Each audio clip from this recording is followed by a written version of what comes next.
Welcome everybody to episode 6 of 4NZ Gamers. We have here your regular crew, James Jennings. What's up? Dave Watson. Yep. James Brooks.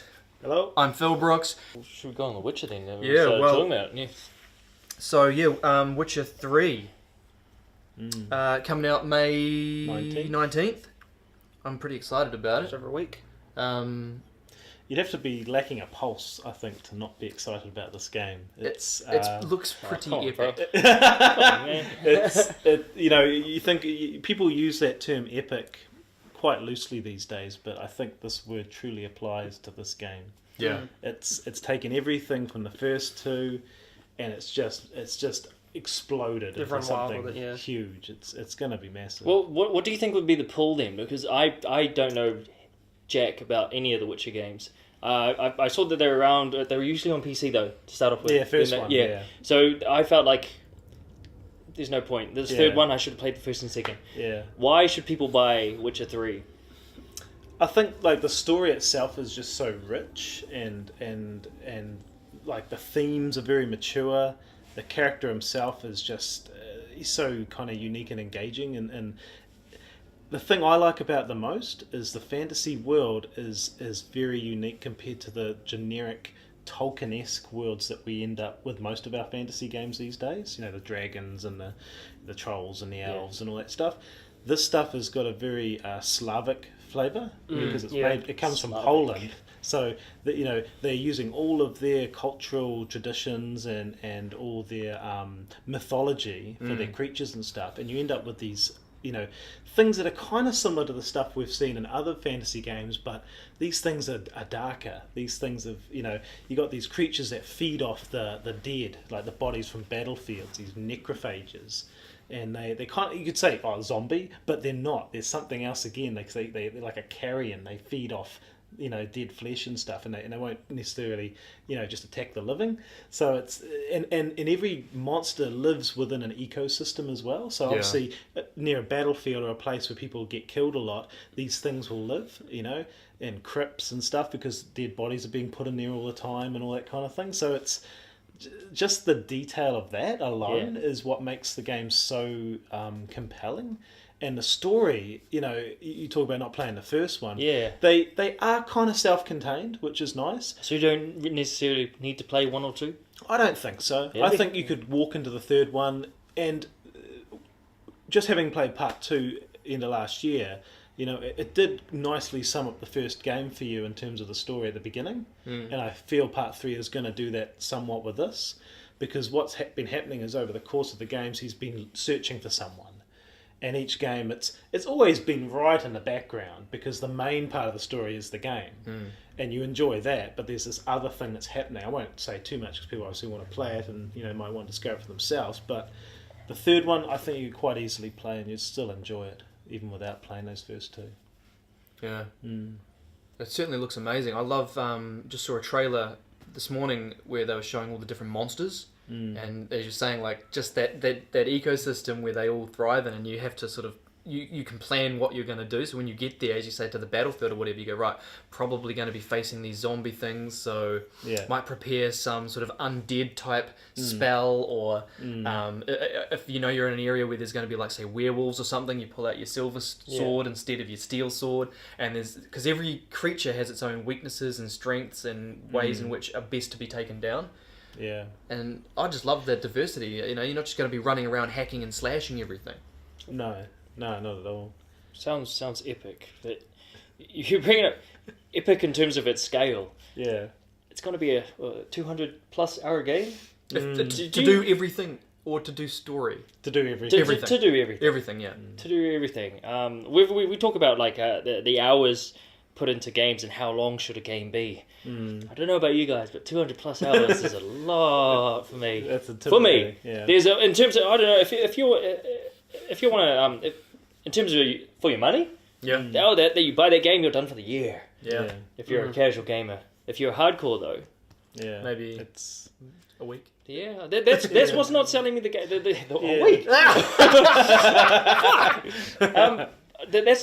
That's not getting me interested in The Witcher. I like to get scares you. everything. Yeah, kind of. Yeah, it's just Yeah. like, oh man, and we were just talking about a massive back catalogue of games, and I have a shitload of them that I'm still trying to catch up on. And if I add this one to the pile, it's just one of the. It's gonna be like Skyrim. Yeah. I spend 60 hours on it. Yeah. That's still not enough because it's Is that a 200 hour. Yeah, exactly. That's all. Yeah.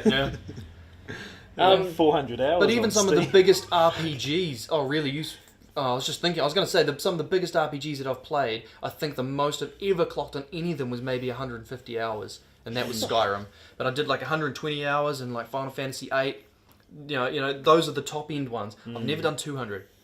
You know, that's big. That's quite 200 plus. But Yeah, you plus, know, exactly, yeah. you're tapping into an interesting idea. Like 200 hours is only if you exhaust everything in that game. And I know for you guys being the completionists you are, that's going to be tough. It is. It is. But you know, I subscribe to a different path now, which is, you know, I go through these games. Try not to treat it like a game. I treat it like I'm the character. Yeah. And I play through and I say to myself, right, I'm in the middle of doing something. I'm compelled to go do this. This guy's wanting me to go and, you know, take some magic potion to this lady or whatever. No, I'm not going to do that because I want to follow what I'm doing at the moment. So Yeah. I leave that. I cut off that part of that side quest, whatever it is, and I just go that way. I may come back, but only if it happens organically for me within my gameplay experience. Yeah. I'm not going to go through and tick off every little thing to make sure I've completed everything because I don't think that's a satisfying way to play. No, you guys it's not. You guys might enjoy it, but I think I'm growing out of it. Yeah.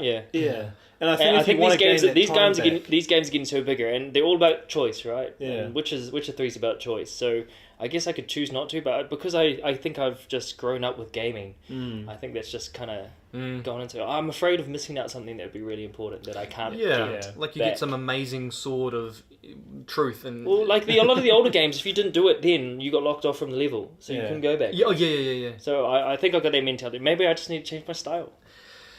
Well, Possibly. It sounds like The Witcher might be the kind of game where we can do that. Like take your time, because he's such a neutral character. Like he, apart from trying to find the person he's looking for, like he's a sword for hire. So you can take your time in the town you're in, do the quests, and that's what I'll do. Like I'll play nothing else, but I'll engross myself in the world. Like I'll live it.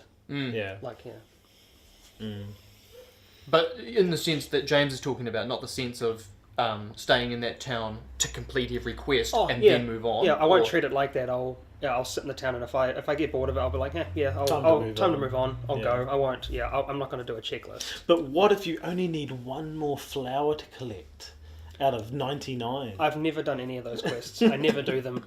I can't be bothered. Could you actually do that? Could you move on knowing you only had one more Oh flower? yeah, I don't even start those quests. And you can even see it. It's up on the hill there. But The only time I'll ever pick those up is if I directly cross it with my path, like directly. Otherwise, I will never sidetrack myself with that crap.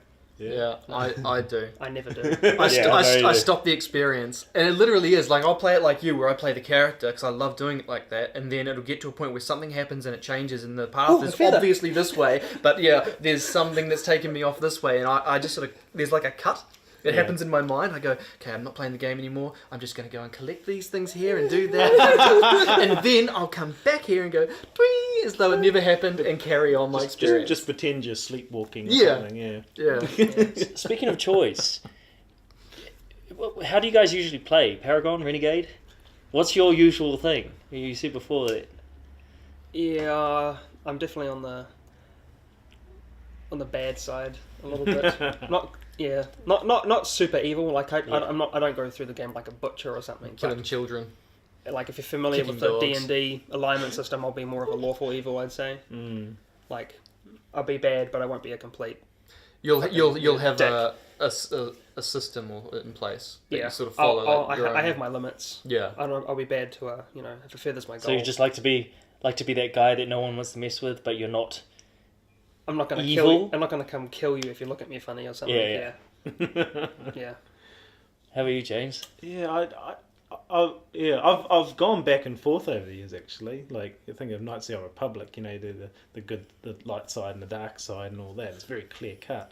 But in this game, you can do whatever. So mine's purely situational. I think. Like I I probably don't think about it until I'm in the moment, and then I just pick a choice that feels Right. I guess, Feels right for the... Yeah, I guess feels right for the situation, because I've had it in games where he's done something and then you later on it's like, oh man, like that didn't end up very well, and you feel like, but it was just a choice, like, and sometimes you just make bad choices, or you just make a choice. Reset the game, start again. Yeah, and choose the right choice. Occasionally I have gone online and looked at something just to see what would happen if I'd done something else, and then I go, oh. Actually, yeah, I missed out on that bit of armour because I didn't really say thank you. Like just something stupid like that, and it kind of annoys you a little bit, but then you're just like, well, I think part of the fun is actually living with your choices as well. Yeah. That, and your original choice. Yeah, and unless you are a power gamer, I don't think there's anything to be gained from going back and, trying to collect everything and do everything. Yeah, well, there's meant to be 36 different possible outcomes for the world as a whole. Yeah, so based on the choices you make and the things you do, the state of the world. But does that mean that you have to play the game 36 times? I think, like James is saying, like, it's not going to be so... It was either this path or this path. Like, it's not going to affect the game as much as it has for other games. There'll be aspects that'll be closed off to you, I think, at certain points. Alright. But it's it's not going to be as... Yeah. But that means, I could come and talk to Dave about what I did, and he might have a totally different experience, and I think that's cool as well. That's cool, yeah. Yeah. That's really cool. I always play Paragon, and if I try to play Renegade, it's still a Paragon choice that I do. So I just can't do it. I've told you times in Mass Effect where I've this time I'm going to play around Renegade, but I'll get Paragon points for the guys that I've shot, killed, or whatever. Yeah. I just can't do it. Yeah. And also in some games they make the Renegade because a lot of the games Paragon is supposed to be the right storyline. Yeah. And the Renegade almost seems like the dumbed down, and I find in games that you play either Renegade or a bad guy, you end up being like... It's not the sense that it's not the actual story the game developers wanted me to play.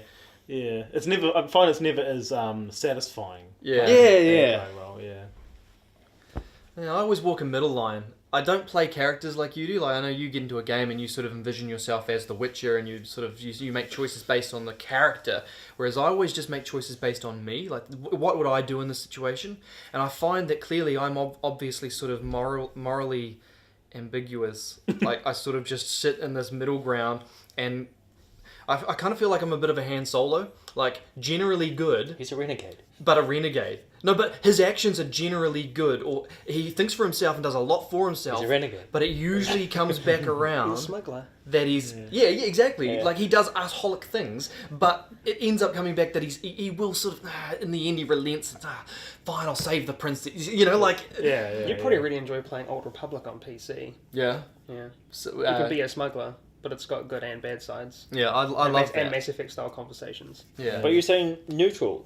So it ends up being this middle ground because you do a lot of sort of nearly renegade sort of things, or they at least fall on that side, and then you end up doing good things as well. And by the end of those games, especially games like Mass Effect, I'm smack bam in the middle, or games like Fallout, I'm neutral. And I hardly ever veer into those evil or good sort of areas. And it happens naturally, like I'm not even trying. I'm just being me. Just boring. Well, if Han Solo's boring...